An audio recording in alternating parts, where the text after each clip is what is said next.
শিশুদের মন হচ্ছে ফুলের মতো পবিত্র। যদি সেই শিশুকালে শৈশবকালে ফিরে যেতে পারতাম কতই না ভালো হতো। কিন্তু চাইলেও আর সম্ভব না।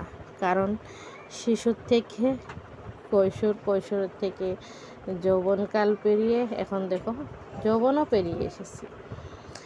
তো এখন আর সেই দিনগুলো হাজারো চাইলেও ফিরে পাওয়া সম্ভব না। আগে দেখো শিশুকালটা কতই না ভালো ছিল, কেউ কিচ্ছু বলতো না, কোনো কিছু এসে থাকতো না, কারো কোনো অজুহাত থাকতো না।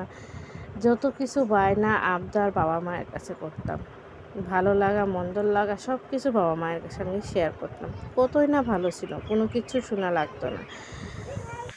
সো হ্যালো এভরিওয়ান, আসসালামু আলাইকুম। সবাই কেমন আছো? আশা করছি আল্লাহর রহমতে সবাই ভালো আছে, সুস্থ আছো। তোমাদের ভালোবাসায় আমিও ভালো আছি, সুস্থ আছি। তো এখন বিকেল সময় রান্নাঘরে চলে এসেছি। এখানে দুধ আছে, এই দুধগুলো আমি পায়েস রান্না করব। এখানে নারকেল ফুরানো আছে, আর এখানে কালকে মুলি শাক ভাজা করছিলাম, মুলি শাক ভাজাটা আছে। আজকে একটু তেল দিয়ে গরম করে নেব, হয়ে যাবে।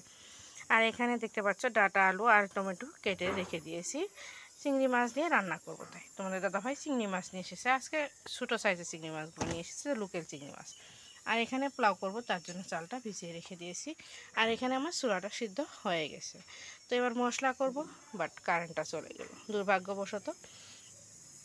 তো এটা আমার দুর্ভাগ্য, কারেন্ট চলে গেল। আমি জাস্ট মশলা নেব, মিক্সার সেটা বাটিটা জারটা নিলাম, যে মশলাটা নিয়ে এখন নিয়ে পেস্ট করে নিয়ে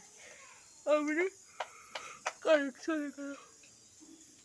তো আজকে শুক্রবার, সবাইকে জানাই জুম্মা মুবারক। তো চলো আমি আস্তে আস্তে কাজবাজগুলো সেরে নিচ্ছি। কাজবাজ বলতে তো শুধু রান্নাবান্নাই। তো রান্নাবান্নাগুলো সেরে নিচ্ছি। মেয়েকে দুপুরে ভাত খাওয়াইছি মুরগির মাংস দিয়ে। এখন বলছে কিছু একটা খাবে, ক্ষুধা লাগছে। তো ওকে একটু চা দিলাম, ও চা খাচ্ছে। তোমাদের দাদাভাই শুয়ে আছে। তো চলো ঠিক আছে, দোকান যাবে হয়তো, আমি রান্নাবান্না করে নিচ্ছি।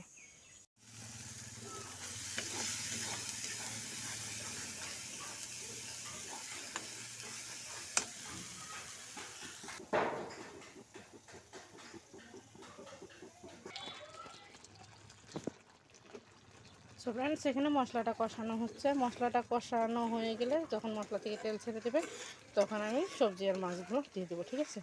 তো চলো, মোবাইলটা রাখা যাচ্ছে না কারণ মশলাগুলো ছিটে ছিটে উঠছে, সেই জন্য।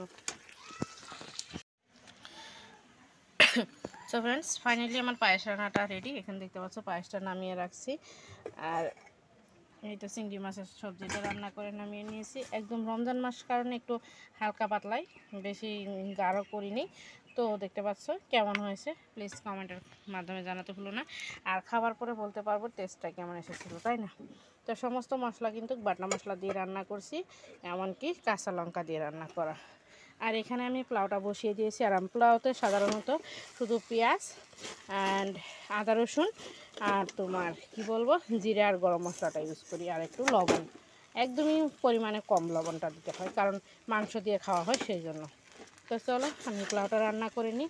আর ওইদিকে দেখতে পাচ্ছ বাসন বার করে রাখছি, এগুলো এবার মাজা ঘষা করে নিয়ে আসবো। এখন এগুলো মাজা ঘষা করে নিলে একটা শেষে অনেকটা কম বাসন বেরোবে, সেই জন্য আর কি এগুলো মাজা ঘষা করার পরে নিয়ে আসবো। তো চলো ঠিক আছে, কথা মনে হচ্ছে পল্টে জিভটা পল্টে যাচ্ছে, জানো, উল্টে পাল্টে যাচ্ছে, কথা গুছিয়ে বলতে পারছি না, এরকমটা মনে হচ্ছে। তো চলো ঠিক আছে, পোলাওটা রান্না করে নিচ্ছি। আলহামদুলিল্লাহ, সবাই মিলে ইফতারি করতে বসে পড়েছি। আজকে দুই পদের পায়েস আছে, চাউলের পায়েস আছে, প্লাস সুজি সেমাইয়ের পায়েস আছে।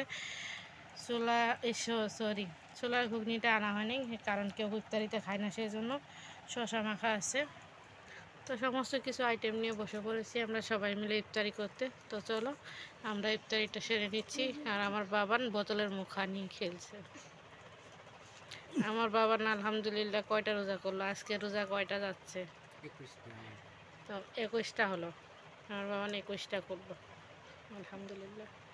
আর কয়টা আছে? 4টা আছে, 4টা আছে না, তোমার 20টা হলো। 20টা, ঠিক আছে চলো।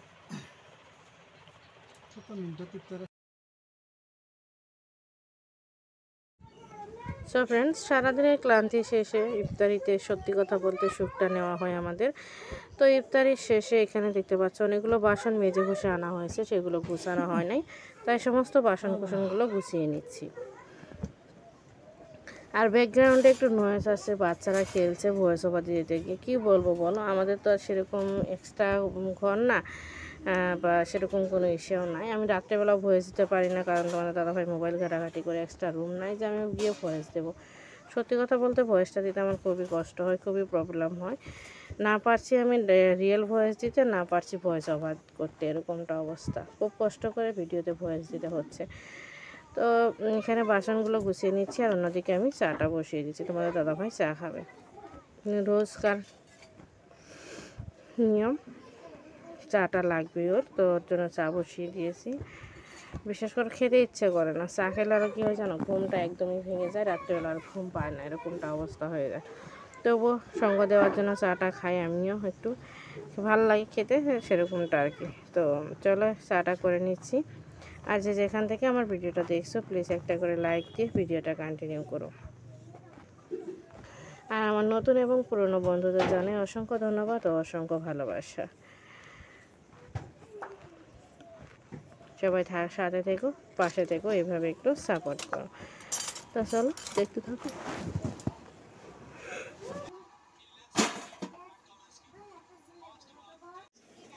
তো লবণ আর চিনি দিয়ে চাটা জাল করে নিলাম ভালোভাবে।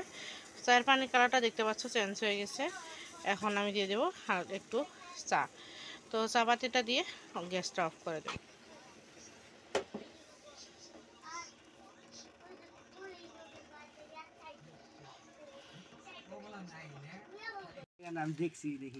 ফ্রেন্ডস, এখানে দেখতে পাচ্ছ চুলার ঘুগনি আর মুড়ি মাখা হয়েছে, আর রং চা করা হয়েছে, এগুলো দিয়ে চা খাওয়া হচ্ছে। তো আলহামদুলিল্লাহ রমজান মাসটা ভালোভাবে পার করা হলো, প্রায় শেষের দিকে রমজান এখন।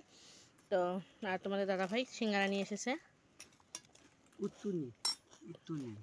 একদমই দেখতে পাচ্ছ ছোট্ট ছোট্ট সিঙ্গারা। তো আমি খাইতাম না, ওরা খাবে, আমি খাবো না।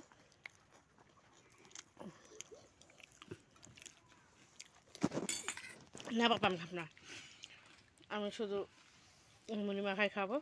তো চলো আজকের মতো ভিডিওটা এখানে এন্ড করছি। সবাই ভালো থেকো, সুস্থ থেকো, ফিরে আসছি নতুন দিনের নতুন আরেকটি ব্লগ নিয়ে। ততক্ষণের জন্য আল্লাহ হাফিজ, আসসালামু আলাইকুম।